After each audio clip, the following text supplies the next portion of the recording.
विद्यार्थी मित्रों हूँ वाजानी थी मारी यूट्यूब चैनल निधि स्टडी पॉइंट में आप सर्वे विद्यार्थी मित्रों फरी एक वखत हार्दिक स्वागत करूँ छूँ। आप सर्वे टाट एचएस ની પરીક્ષા દીધેલી હશે અને ટાટ એચએસ નું લેવલ પણ આપણે જોયું છે। હાઈ થિંકિંગ લેવલના પ્રશ્નો હતા અને તેમાં શૈક્ષણિક આંકડાશાસ્ત્રના પણ પ્રશ્નો એક બે હતા। તો આજે આપણે એવો અગત્યનો ટોપિક કદાચ તમે એચએસ માટે તૈયારીમાં ન લીધો હોય તો ફરીથી તમે એને જોઈ શકો તેના માટે અને ટાટ એસની જે એક્ઝામ આવવાની છે તેના માટે પણ ખૂબ જ અગત્યનો એવો ટોપિક છે શૈક્ષણિક આંકડાશાસ્ત્ર। આંકડાશાસ્ત્રનો શિક્ષણમાં કઈ જગ્યાએ ઉપયોગ થાય છે તેના અગત્યના એવા એમસીક્યુ છે। પ્રશ્ન 1 જોઈએ, સામાન્ય સંભાવના વક્ર નોર્મલ પ્રોબેબિલિટી કર્વ એનપીસીના લક્ષણોના સંદર્ભમાં નીચેનામાંથી કયું વિધાન સાચું નથી? આપણને પૂછેલું છે કયું વિધાન સાચું નથી। તો જો જ્યારે આપણે સંભાવના વક્ર દોરીએ છીએ એનપીસી એટલે કે નોર્મલ પ્રોબેબિલિટી કર્વ, તો એ ઘંટાકાર અને સમમિત તો હોય જ છે, તો પેલું વિધાન તો સાચું છે। ત્યારબાદ જોઈએ ત્યાં મધ્યક, મધ્યસ્થ અને બહુલક એક જ બિંદુ પર આવેલા છે, તે વિધાન પણ કેવું છે? સાચું છે, તો અહીં એક જ બિંદુ ઉપર આવેલા હોય। ત્યારબાદ જોઈએ આ વક્રના બંને છેડાઓ એક અક્ષને સ્પર્શે છે, તો આ વિધાન છે એ કેવું? ખોટું છે, કારણ કે કોઈ દિવસ વક્રના બંને છેડાઓ એક અક્ષને સ્પર્શતા નથી, પણ કેવી રીતે હોય છે? તો કે એક અક્ષની નજીક જાય છે। માનો કે આ એક અક્ષ છે, તો આવી રીતે ઘંટાકાર વક્ર હોય તો બંને છેડા આવી રીતે એક અક્ષની નજીક જાય છે, પણ અહીંયા એક અક્ષને કે વાય અક્ષને કોઈને પણ સ્પર્શતા નથી, આવી રીતે વાય અક્ષને પણ સ્પર્શતા નથી, પણ કેવી રીતે? આવી રીતે નજીક જ ખાલી જાય છે, એક અક્ષને સ્પર્શતા નથી। તો આપણું વિધાન સી છે એ કેવું છે? ખોટું વિધાન છે સી, અને તેની વિષમતાનું મૂલ્ય 0 હોય છે એ વિધાન પણ સાચું છે। તો અહીંયા આપણું વિધાન સી છે એ ખોટું વિધાન છે, તો આપણે ઓપ્શન સી આપણો સાચો જવાબ આવશે। આ વક્રના બંને છેડાઓ એક અક્ષને ક્યારેય સ્પર્શતા નથી, પણ શું કહે છે? એક અક્ષની નજીક જાય છે। જો અહીંયા આપણે સમજૂતી આપેલી છે એનપીસી એટલે કે નોર્મલ પ્રોબેબિલિટી કર્વના આલેખના બંને છેડાઓ અનંત સુધી વિસ્તરે છે, એટલે કે એક અક્ષની અત્યંત નજીક જાય છે પરંતુ ક્યારેય તેને સ્પર્શ કરતા નથી। ત્યારબાદ જોઈએ પ્રશ્ન 2, કોઈ એક આવૃત્તિ વિતરણમાં મધ્યક 40 અને મધ્યસ્થ 45 હોય, મધ્યક આપણને આપેલો છે 40 અને મધ્યસ્થ આપેલો છે આપણને 45, તો તે આવૃત્તિ વિતરણનો બહુલક આશરે કેટલો થાય? બહુલકનું સૂત્ર આપણું છે z બરાબર 3m - 2x bar minus 2x બાર, જ્યાં m એ શું છે? મધ્યસ્થ છે અને x બાર છે એ મધ્યક છે। આ સૂત્રમાં આપણે કિંમત મૂકશું એટલે આપણને જવાબ મળશે, અને z બરાબર 3m - 2x બાર આ સૂત્ર આપણે બહુલકનું યાદ રાખશું, તો એનો સંબંધ દર્શાવતું આ સૂત્ર છે।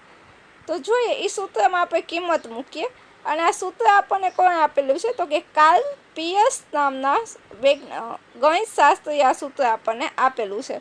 બહુલક બરાબર 3 મધ્યસ્થ માઇનસ 2 મધ્યક, અહીંયા આપણે બધાની કિંમત મૂકી દઈએ, આપણને જે બધી વસ્તુ આપેલી છે, મધ્યસ્થ આપણને 45 આપેલો છે એ મૂકી દઈએ, મધ્યક આપણને 40 આપેલો છે એ મૂકી દઈએ, અને કિંમત મેળવશું એટલે આપણને બહુલકની કિંમત કેવી મળશે? 55 મળશે। તો આપણો ઓપ્શન બી છે એ આપણો કેવો બનશે? સાચો આન્સર બનશે, ઓપ્શન બી। ત્યારબાદ જોઈએ પ્રશ્ન 3, સ્પીયરમેનની ક્રમાંક સહસંબંધાંકની રીતમાં જો બે વિષયોના ગુણના ક્રમાંકો વચ્ચેનો તફાવત ડી 0 હોય તો સહસંબંધાંક આરનું મૂલ્ય કેટલું થાય?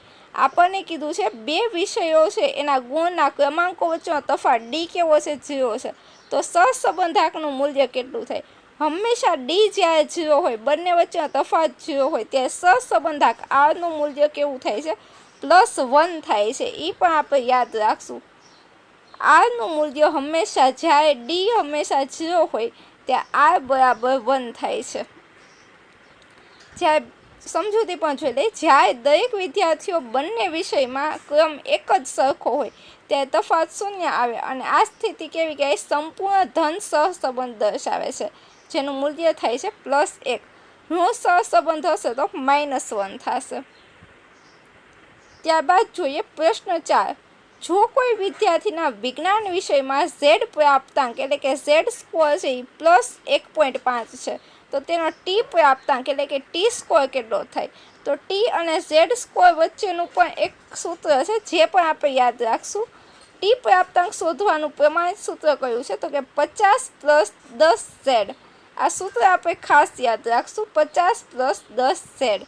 બધાને એમાં કિંમત મૂકીએ, 50 આમનું +10 અને ઝેડની બદલે આપણે શું મૂકશું તો કે એની કિંમત આપણને આપી છે 1.5.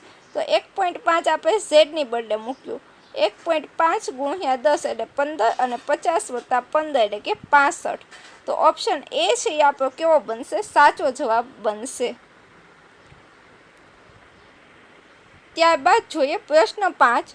શૈક્ષણિક સંશોધનમાં પ્રસારમાનનું કયું માપ સૌથી વધુ વિશ્વસનીય અને આદર્શ ગણવામાં આવે છે? શૈક્ષણિક સંશોધનમાં પ્રસારમાનનું કયું માપ સૌથી વધુ વિશ્વસનીય અને આદર્શ ગણવાનું છે?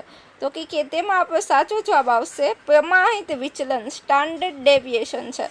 તે હંમેશા સૌથી પ્રમાણભૂત માપ ગણાય છે શૈક્ષણિક સંશોધનોમાં. શું કામ? તો કે પ્રમાણિત વિચલન છે એની ગણતરીમાં બધા જ પ્રાપ્તાંકોનો સમાવેશ થતો હોવાથી, તે આગળની બેઝિક ક્રિયાઓ માટે સક્ષમ હોવાથી તે સૌથી શ્રેષ્ઠ માપ છે. તો પ્રમાણિત વિચલનના આવા પ્રશ્નો પણ આપણને પૂછાઈ શકે છે. આ વખતેની જે ટાટ HSની એક્ઝામ હતી એમાં પણ આપણને પ્રમાણિત વિચલન શોધવાનો એક પ્રશ્ન પૂછાયેલો હતો. તો પ્રમાણિત વિચલન અત્યારે આપણે ફૂલ આખું પાકું કરીને જવું પડશે, કારણ કે પ્રમાણિત વિચલન છે એ આપણને પૂછાઈ શકે એવો ટોપિક છે. ત્યારબાદ જોઈએ પ્રશ્ન 6. જો કોઈ વર્ગના તમામ વિદ્યાર્થીઓના ગણિતના ગુણમાં 5 ગુણ વધારવામાં આવે, બધા જ જેટલા પણ વિદ્યાર્થીઓ છે એ બધાના આપણે 5 ગુણ વધારીએ છીએ, તો મધ્યક અને પ્રમાણિત વિચલન પર શું અસર થાય? જો બધાના આપણે 5-5 ગુણ ઉમેરશું એટલે કે મધ્યક એટલે કે સરેરાશમાં તો 5 ગુણ વધશે, પરંતુ પ્રમાણિત વિચલનમાં કોઈ જ ફેરફાર થાય નહીં. કારણ કે પ્રમાણિત વિચલન છે શું? તો કે પ્રમાણિત વિચલન છે મધ્યકથી કેટલું દૂર છે એ બતાવતું છે. તો કે એમાં કોઈ પણ ચેન્જીસ થાય નહીં. તો આપણો સાચો જવાબ અહીંયા છે ઓપ્શન નંબર એ. મધ્યક છે એ 5 વધશે, પરંતુ પ્રમાણિત વિચલનમાં કોઈ જ ફેરફાર થશે નહીં. જોઈએ આપણે ઓપ્શન એ આપણો સાચો જવાબ છે. મધ્યક છે એ 5 વધશે, પરંતુ પ્રમાણિત વિચલનમાં કોઈ ફેરફાર થાય નહીં. કારણ કે બધા જ પ્રાપ્તાંકોમાં અચળાંક ઉમેરવાથી એટલે કે સરેરાશ હોય એ 5 વધે, પરંતુ ગુણ વચ્ચેનો ફેલાવો એટલે કે અંતર પ્રમાણિત વિચલન છે શું? તો કે પ્રમાણિત વિચલન છે એ મધ્યકથી કેટલું દૂર છે એ અંતર દર્શાવે છે. તો મધ્યકથી કેટલું દૂર છે એ અંતર દર્શાવે, તો એ અંતરમાં કોઈ દિવસ ફેરફાર થાય નહીં, એ અચળ જ રહે. તેથી પ્રમાણિત વિચલનમાં કોઈ દિવસ ફેરફાર આવશે નહીં. ત્યારબાદ જોઈએ પ્રશ્ન 7. કોઈ એક પરીક્ષાના ગુણના આવૃત્તિ વિતરણમાં મોટાભાગના વિદ્યાર્થીના ગુણ ખૂબ જ ઓછા છે અને બહુ જ ઓછા વિદ્યાર્થીના વધુ ગુણ મળ્યા છે. શું કહે છે કે આવૃત્તિ વિતરણ છે એમાં મોટાભાગના વિદ્યાર્થીઓ એવા છે કે જ્યાં ખૂબ ઓછા ગુણ મેળવ્યા છે અને બહુ ઓછા વિદ્યાર્થીઓ એવા છે કે જ્યાં વધુ ગુણ મેળવ્યા છે. તો આ આવૃત્તિ વિતરણમાં કયા પ્રકારની વિષમતા જોવા મળશે? તો આ પ્રકારનું જે આવૃત્તિ વિતરણ છે એમાં કેવી વિષમતા જોવા મળે? તો આ પ્રકારનું જે આવૃત્તિ વિતરણ છે એમાં ધન વિષમતા આપણને જોવા મળશે, પોઝિટિવ સિકનેસ. એવું કઈ રીતે જોવા મળશે? તો કે જો આ સ્થિતિમાં આલેખમાં જે ડાબી બાજુ ઓછા ગુણ તરફ અને વધુ આવૃત્તિ ભેગી થયેલી હોય છે અને જમણી બાજુ છે એ લાંબી હોય છે, જેને પૂંછડી અથવા તો ધન વિષમતા એને કહીએ છીએ. જો એનો ગ્રાફ હું અહીંયા તમને બતાવું છું. એનો ગ્રાફ આપણને કેવો મળશે? તો કે આવો કંઈક એનો ગ્રાફ હશે એ આપણને મળશે. આ બાજુ છે એ વધારે આપણે થોડુંક હશે અને આ બાજુ છે એ પૂંછડી થોડીક લાંબી હશે. એ પ્રકારની વિષમતા ધન વિષમતા આપણને જોવા મળશે. ત્યારબાદ જોઈએ પ્રશ્ન 8. જો કોઈ વિદ્યાર્થીનો કોઈ કસોટીમાં શતાંશક ક્રમ પર્સન્ટાઇલ રેન્ક, જેને આપણે કહીએ છીએ શતાંશક ક્રમ પર્સન્ટાઇલ રેન્ક છે 85 હોય, તો તેને શૈક્ષણિક અર્થ શું થાય છે?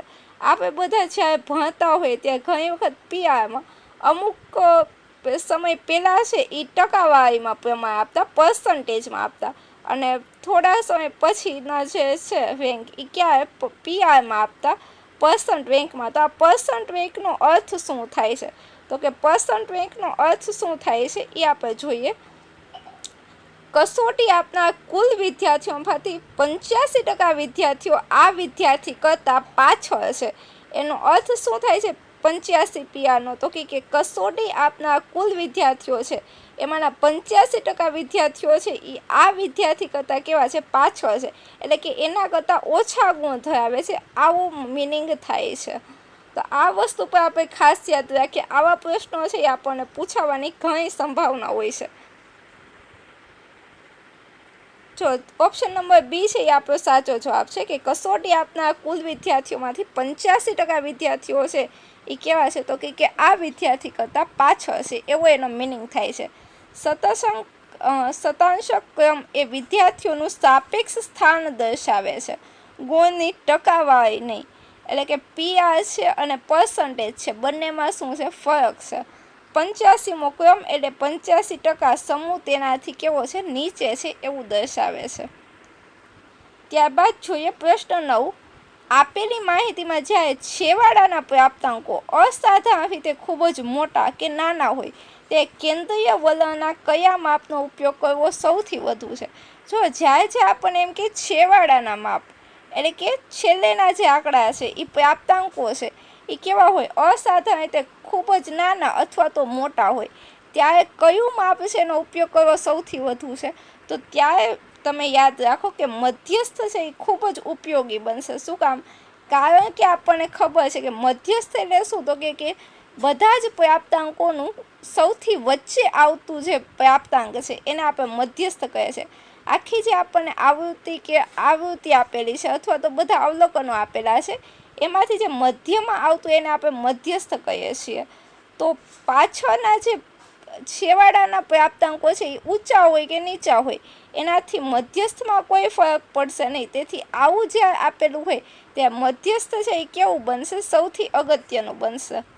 મધ્યસ્થ એ માત્ર સ્થાન આધારિત માપવાથી તેના પર છેવાડાના અસાધારણ પ્રાપ્તાંકોની અસર થતી નથી.